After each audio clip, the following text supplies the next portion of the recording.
Bonjour, bienvenue dans cette nouvelle vidéo. Alors une vidéo un peu particulière, je vais faire part de mon expérience et de mon constat. J'ai vu pas mal de coachs scolaires, donc aussi bien dans le collectif que durant mes sessions individuelles stratégiques, et je vois de nombreux cas.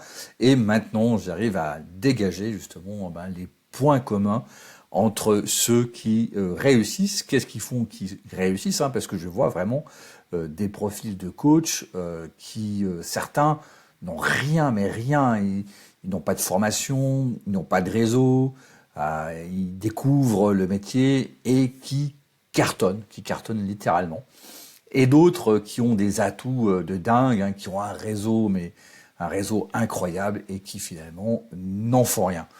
Alors, évidemment, quand vous avez un réseau, un bon réseau, ça facilite le succès. De même que lorsque vous n'avez rien du tout, vous n'avez jamais enseigné, vous n'avez pas de réseau, le départ est un peu plus difficile, mais c'est pas ça qui va conditionner la réussite d'un échec. Donc, dans cette vidéo, je vais vous donner les 3 points principaux, les 3 éléments principaux qui distinguent ceux qui réussissent en coaching scolaire. Alors, je parle du coaching scolaire, mais ça peut être aussi élargi, bien entendu. Là, notre thématique, c'est le coaching scolaire. Donc, 3 éléments, 3 raisons principales qui font que quelqu'un réussit et une autre personne échoue, quel que soit son environnement. Alors, avant de commencer, je vous rappelle, vous avez la formation gratuite, là, le lien en description de cette vidéo. Mais j'en dis pas plus et on va directement dans notre sujet d'aujourd'hui. C'est parti. Alors, quels sont ces 3 facteurs de réussite de coachs qui réussissent? Alors, quand je parle de coach, je parle de coaching scolaire, mais bien entendu, vous pouvez aussi élargir ça dans un environnement, dans d'autres activités comme le coaching, thérapeute, etc., bien entendu. Alors, vous allez voir, c'est pas forcément ce qu'on attend. Donc, comme je le disais en introduction, c'est vraiment à force de faire des entretiens individuels stratégiques. J'en fais plusieurs centaines par an, plus les coachs du collectif. Donc j'arrive à peu près à voir, tiens, c'est bizarre de voir ceux qui se détachent vraiment dans leur activité de ceux qui stagnent. Alors, comme je vous disais, évidemment, l'environnement d'où vous partez vous facilite les choses, mais c'est pas une condition sine qua non. Je prends un exemple, j'ai vu quelqu'un, un entretien individuel stratégique, qui a un réseau, mais de malades, donc qui stagnait, d'accord, sauf que la personne n'exploitait pas son réseau, n'exploitait pas tout ce qu'elle avait, en fait, tout simplement.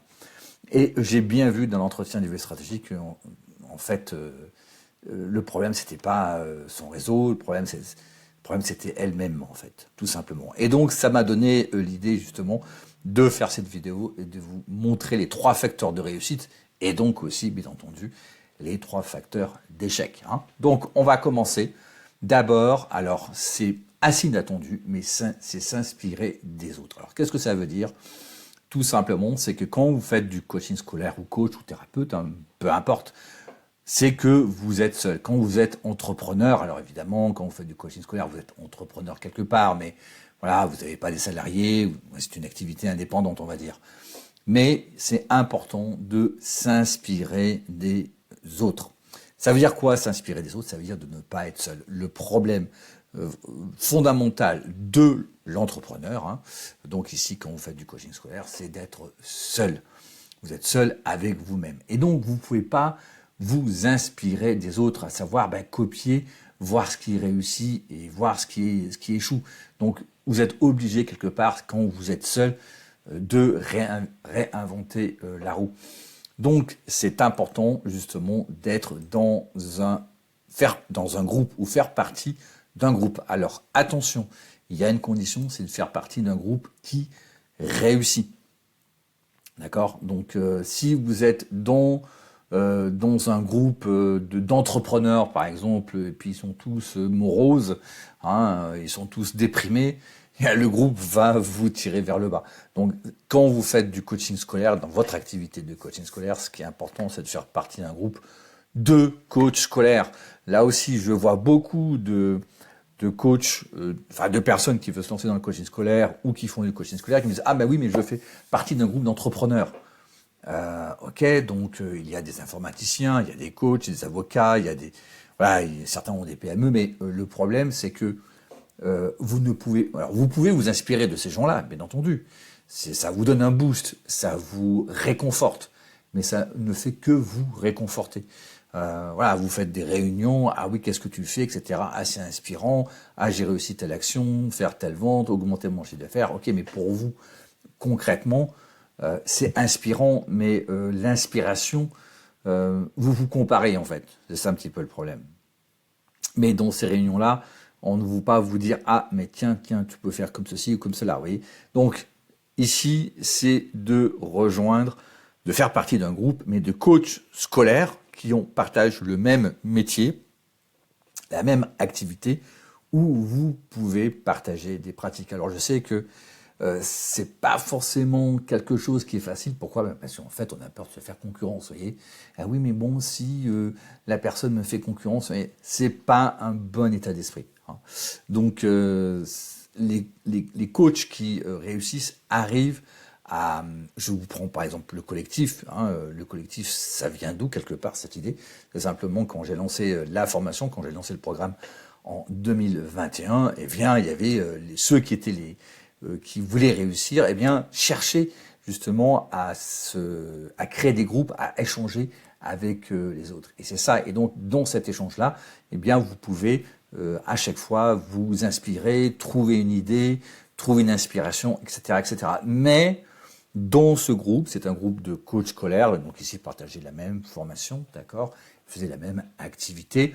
Et je me souviens, il y en avait 3 qui étaient dans la même ville, hein, et ça ne s'est pas empêché de se rencontrer en physique et de collaborer. Voyez. Donc il y a une vraie volonté de partage de l'information, de retrouver les autres et surtout de ne pas être seul, d'accord? Parce que on est tous humains et on fait tous des erreurs, hein, moi le premier. Et ce qui est important, c'est de ne pas être seul, tout simplement. Et donc de pouvoir, quand vous êtes dans des bas, dans des downs, vous pouvez revoir les autres dans une réunion, leur téléphoner, envoyer, voilà, j'ai pas le moral, j'y arrive pas, et là, hop, vous voyez, on vous donne ce supplément de motivation.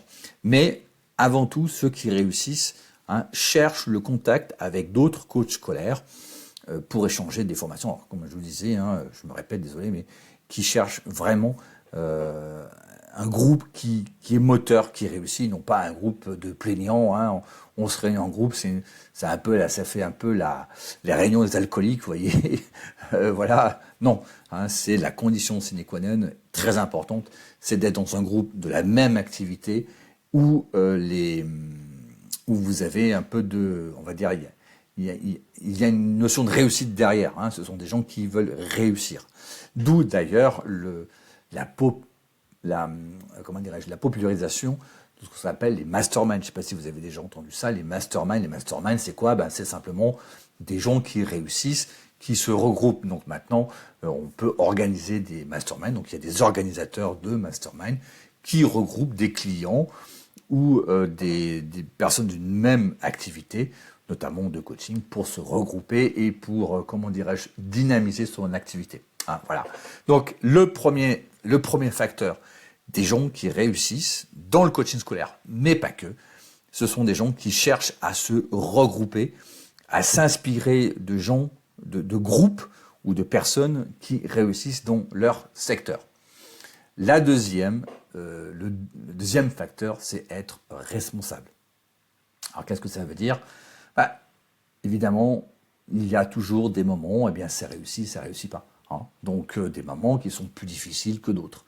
Mais quand vous faites face à une difficulté, vous êtes responsable et non pas se plaindre. Ah, mais c'est trop dur. Je vous prends un exemple classique que j'ai entendu il n'y a pas longtemps, où une personne me disait « Ah, mais oui, mais alors ça ne marche pas parce qu'en fait, je suis allé voir une école et j'ai pas eu de réponse. » Ok.